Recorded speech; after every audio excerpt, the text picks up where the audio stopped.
Benigna, ó Marte da pureza, sua fonte de água pura, no amor de Jesus Cristo. Ela intercedeu por mim nos leitos de hospitais, me salvando da Covid, que tive 40% 40% dos pulmões, né? E foi uma grande bênção que eu me apeguei com ela e tenho esse grande testemunho de fé.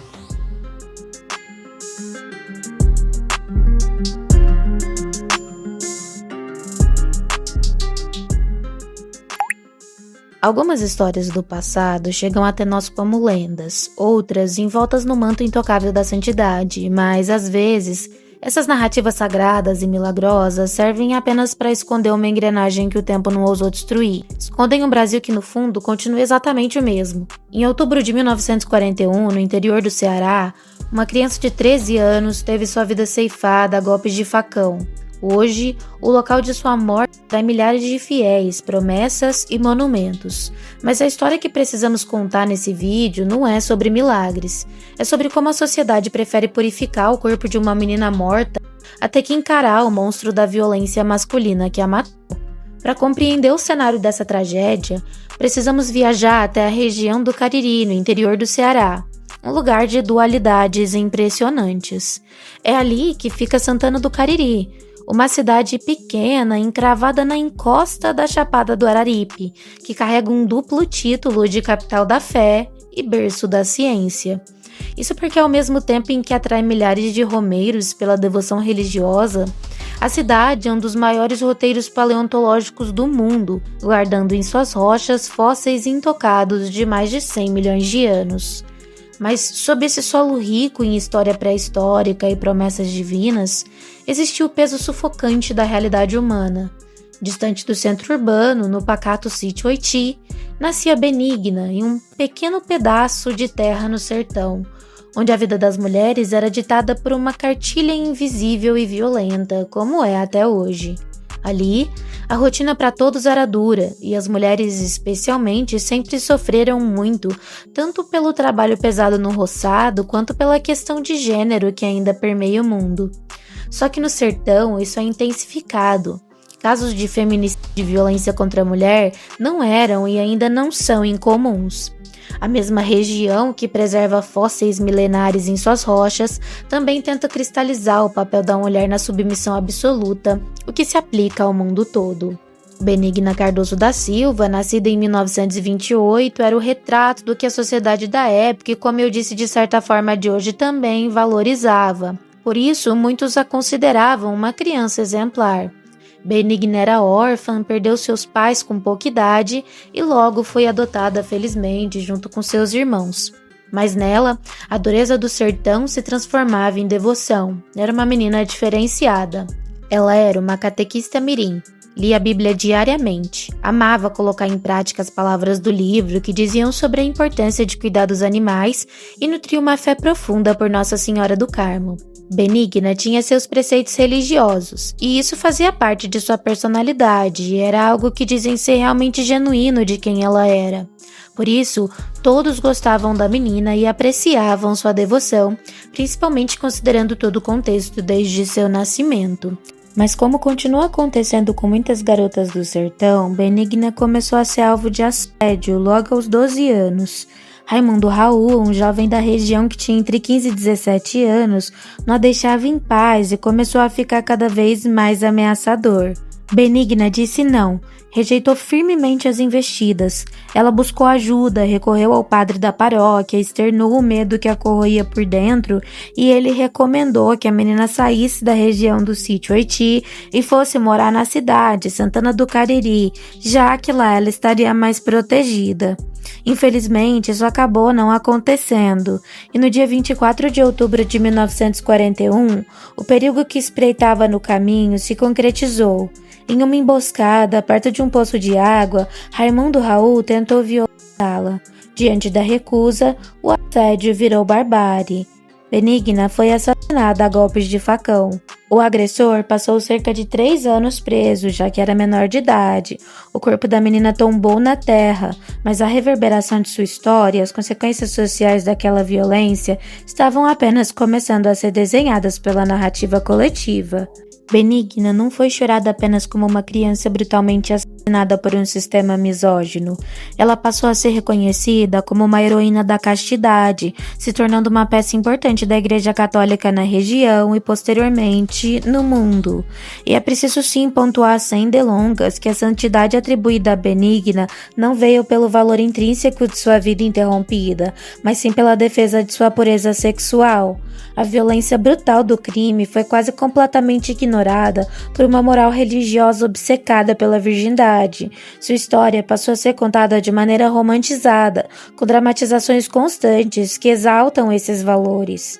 A narrativa oficial escolheu contar o horror sob a ótica do sacrifício moral, transformando um crime hediondo em um ato de devoção religiosa.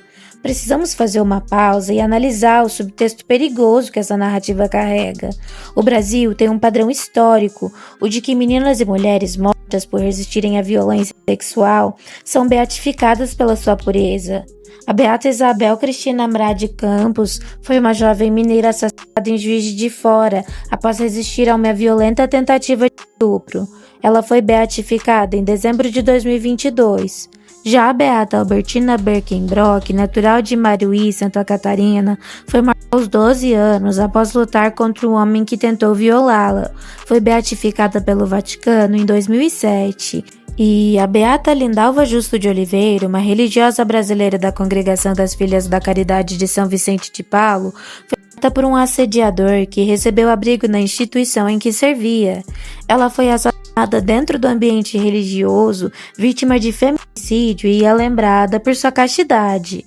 Isso opera um deslocamento perverso de foco porque retira-se o foco do assassino e coloca-se sob a suposta virtude da vítima, e retira-se o debate sobre a estrutura da violência, colocando-o sobre a moral sexual da vítima. Quando a sociedade aplaude uma mártir por morrer para salvar sua castidade, ela cria nas entrelinhas regras cruéis para as mulheres vivas. O que está implícito diz que, se a mulher sobreviver a um estupro, de alguma forma a culpa é dela por não ter resistido até a morte, que o valor de uma mulher reside no controle estrito do seu próprio corpo em relação aos ideais do patriarcado, que resistir à violência sexual é uma virtude espiritual, enquanto ser violentada passa a ser visto quase como uma falha de vigilância, revitimizando novamente a vítima. Esse discurso perpetua a misoginia mais arcaica, naturaliza a ideia de que os homens agem por um instinto incontrolável, enquanto as mulheres são obrigadas a vigiar cada passo, cada roupa e cada comportamento para gerenciar a loucura, a falta de empatia, a objetificação e a agressividade dos homens. Benigna não está sozinha nessa engrenagem. Ela faz parte de um padrão repetido à exaustão no catolicismo popular brasileiro, no cristianismo protestante e, acreditem, em diversas outras religiões. Mulheres que foram beatificadas ou são veneradas como santas após serem assassinadas em tentativas de estupro. Meninas cujas mortes violentas foram transformadas em palcos para pregações sobre a modéstia e a pureza feminina. O céu dessas mulheres foi alcançado por causa da violência masculina, e a necessidade de santificá-las para justificar suas mortes diz muito mais sobre a hipocrisia do nosso país do que sobre a fé das mulheres. É a necessidade de colocar flores sobre o concreto da negligência. Atualmente, existe um grande santuário construído em homenagem a Benigna Cardoso da Silva, com estrutura de milhares de metros quadrados, com espaço para mais de 100 mil romeiros anuais que passam pela região. Isso mostra a importância de sua história para o povo. Eu gostaria de salientar que não estou apresentando esses fatos para diminuir a fé de ninguém, apenas para abrir os olhos em relação a esse tipo de narrativa que envolve a violência contra a mulher. É preciso ter em mente que quando apenas a narrativa religiosa domina o espaço público, o impacto verdadeiro, que é a urgência da discussão sobre a vulnerabilidade de crianças em cidades pequenas, em roçados ou nas periferias, se perde nas velas das missas. É perfeitamente possível respeitar a fé das pessoas e, ao mesmo tempo, fazer uma leitura crítica da história. Não se trata de diminuir a santidade de Benigna ou a devoção de quem nela busca conforto. Trata-se de questionar porque, historicamente, as mulheres e meninas do Brasil só ganham relevância institucional e dignidade de memória quando morrem resistindo às vantagens de um homem que se recusa a receber o não de uma mulher. Recentemente, uma lei no Ceará transformou a data da morte de Benigna no Dia Estadual do Combate ao Feminicídio. É um avanço? Sim, é um reconhecimento institucional do crime, mas carrega uma contradição latente. Se as celebrações, os discursos e a memória popular continuarem focando na menina da castidade, não na vítima de feminicídio, a mensagem educativa se desfaz. É pesado dizer isso, mas é urgente ressignificar essa memória. A morte de Benigna Cardoso não pode ser usada como símbolo de virgindade intocável. Ela precisa ser o símbolo das violências reais que continuam acontecendo agora, nesse exato segundo, em escolas, esquinas de cidades pequenas, favelas, condomínios de luxo, em todo lugar. As meninas e mulheres têm um alvo nas costas literalmente em qualquer lugar do mundo. Entenda que Benigna não morreu pela castidade, ela morreu pelo feminicídio. Transformá-la exclusivamente em um símbolo de pureza e submissão moral é revitimizar, repetidas vezes, a criança de 13 anos que ela foi. A fé que ela viveu pode e deve ser celebrada por quem tem fé, mas a sua tragédia exige de nós outra discussão. Milhares de meninas continuam sendo ameaçadas, já que se cobra a pureza das mulheres e desculpa o que eles mesmos chamam de instinto dos homens. Purificar o nome de um corpo violentado não cura as feridas estruturais do Brasil, mas contar essas histórias com coragem, responsabilidade e sem filtros morais, talvez cure alguma coisa em nós e nos faça aprender.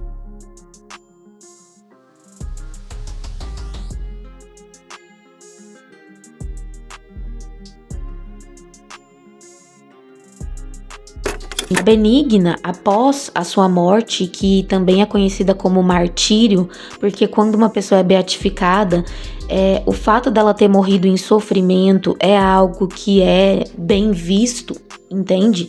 Então, muitos chamam o momento da morte da Benigna de martírio, porque foi ali que ela virou mártir, sabe?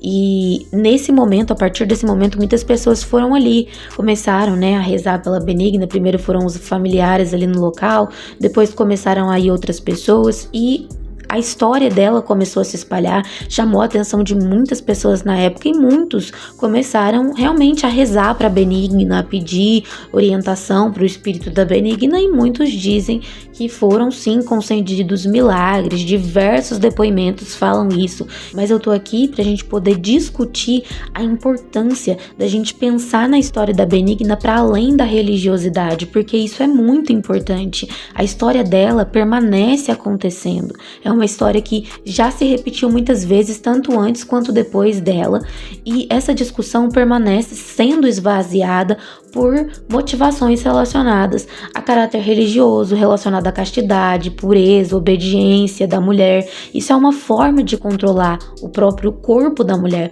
você controlar a narrativa sobre a morte de uma menina como a Benigna, é você controlar diversas outras mulheres que vão conhecer essa história depois de uma forma distorcida, sabe? Nenhuma mulher, tenha ela liberdade sexual ou não por conta de religião, merece ter um fim desse ou ser assediada dessa forma. Nenhum homem tem o direito de achar que ele pode ir lá e fazer o que ele quiser só porque ele ficou interessado em uma menina.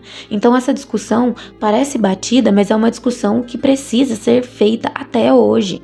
É uma discussão que nunca vai estar datada porque é super importante. E é disso que eu queria falar hoje, dessa história, da importância de você retirar um pouco dessa narrativa de castidade, o que não diminui nem um pouco a santidade da Benigna, mas serve pra gente entender um problema, uma problemática do Brasil que é muito mais profunda, que é muito maior e que é muito mais longínqua do que isso. Muitos até dizem que um dos maiores milagres da Benigna, porque a Benigna foi beatificada em 2019, e um dos maiores milagres da Benigna para ela ser santificada, que ela ainda não foi santificada, seria provar que ela converteu o próprio assassino, que é o Raimundo Raul. Só que, tipo assim, gente, Sabe, isso é muito absurdo. Não quer dizer que o arrependimento dele não seja de fato genuíno, mas você glorificar isso como se fosse uma coisa muito, sabe, foda. Tem gente que glorifica o fato dele ter feito o que ele fez, porque se ele não tivesse feito o que ele fez, ela jamais teria se tornado uma mártir, ela jamais teria sido a benigna. Então, assim, ele não precisa controlar os instintos dele, sabe? Castidade pra mulher, pra mim, não. Entendeu? Ele pode ir lá fazer o que ele quiser violentamente e depois falar, não, eu me converti aqui, ela é uma santinha, ela não cedeu. E as pessoas ainda na hora de darem o depoimento, porque para você beatificar uma pessoa, você tem que dar um depoimento lá no Vaticano. Existem vários trâmites que envolvem aí a beatificação de uma pessoa. E durante esses depoimentos, um dos padres lá, párocos, falaram que eles perguntaram pro Raul se ela cedeu ao estupro. E ele disse que não, que ela morreu pura e firme e casta. Gente, desde quando esse tipo de coisa é normal pra vocês? Isso não é normal pra mim. Vamos pensar um pouquinho. Se a gente mistura essa questão de castidade, de, nossa, pureza, virgindade, nananana, com feminicídio, isso não dá certo, tá? Essas duas coisas não ornam. Ou você luta contra o feminicídio, ou você prega esse tipo de coisa. Eu acho isso grotesco porque isso não combate o feminicídio. Através da história dela, a gente pode realmente discutir sobre os impactos do feminicídio em meninas e mulheres e como isso continua acontecendo, os assédios contra meninas e mulheres, principalmente marginalizadas. A gente precisa ampliar essa discussão e além, sabe? E além do óbvio, do básico, porque a gente sabe que esse discurso é um discurso muito complexo, complicado, é um discurso que aprisiona, sim, as mulheres, entende? É um discurso que precisa ser pensado. Então, a gente tá aqui para pensar isso, certo? A história da Benigna é muito mais do que uma história de castidade. É muito mais do que uma história relacionada à virgindade e aos preceitos católicos. Essa história é muito mais do que isso. E existem 7 mulheres beatificadas no Brasil. 4 dessas mulheres foram beatificadas justamente por conta da castidade na hora do estupro, entende? Elas foram consideradas mártires por terem resistido ao estupro e permanecido com a sua virgindade intacta, a sua castidade intacta. Isso é um valor muito grande pregado pelas pessoas para falar dessas mulheres. E isso para mim é muito problemático. Então o que a gente precisa entender aqui? A sexualidade feminina como eixo moral de uma tragédia. Entende? A gente tá falando de uma tragédia, a gente tá falando de feminicídios muito brutais, histórias que se repetem não só aqui no Brasil, mas no mundo. Tanto que a menina que é de Santa Catarina, a Albertina, ela é considerada a Maria Goretti brasileira, que também é uma menina italiana de pouca idade, que virou beata aí por conta de uma história muito parecida com a da Benigna e com a de todas as outras que eu contei aqui pra vocês. Então, não é à toa que essas histórias se repetem. E, são 7 mulheres beatas. Dessas 7, 4 são consideradas beatas por esse exato motivo. Então a gente precisa ter um pouco de consciência, um pouco de criticidade, porque essa é uma história que vem se repetindo, e a gente já tá cansado de saber que pregar esse tipo de valor moral não vai resolver o problema. Entende? A gente precisa abrir discussão, falar desse tema super abertamente, para que a gente consiga encontrar maneiras de resolver isso e que sejam verdadeiramente viáveis. E podar a sexualidade feminina não é uma delas. Isso não acaba com as tentativas de assédio, as tentativas de estupro e os feminicídios. Então, é isso que eu quero dizer hoje. A forma como uma história é contada é muito importante justamente para isso. A narrativa da Benigna, a narrativa da Lindalva, a narrativa da Albertina, ela é contada justamente sobre uma ótica religiosa, sobre uma narrativa que é muito voltada para o controle dos corpos femininos e da sexualidade feminina e a castidade como um valor moral tão grande que a tragédia fica em segundo plano, fica em segundo lugar, que o feminicídio fica em segundo lugar, que a questão do assédio fica em segundo lugar. Tudo isso precisa ser devidamente visto, conversado abertamente, sem julgamentos, para que esse problema seja finalmente pensado da forma que é mais importante se pensar. Castrar a sexualidade das mulheres não vai resolver isso, entende? Vocês estão vendo, os homens tentam assediar mulheres beatas, vamos colocar assim? Entendeu? Liberdade sexual não é uma questão aqui. E ainda assim é preciso pensar que, por outro lado, a liberdade sexual também é uma questão aqui. Então fica confuso. Não é uma questão, mas é uma questão.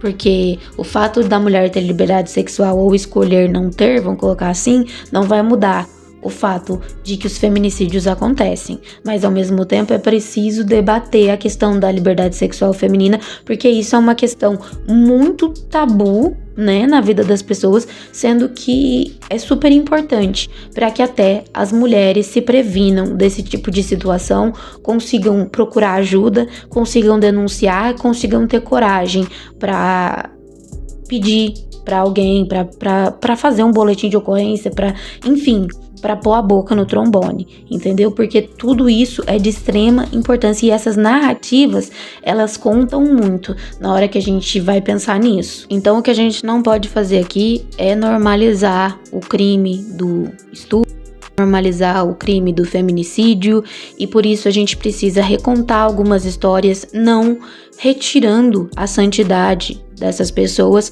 mas sim reforçando o que retirou a vida delas e como evitar, porque se essas meninas se tornaram beatas, então nada mais justo do que elas serem aí uma fonte de discussão da hora, importante, que evita que isso aconteça com outras meninas e mulheres, entende?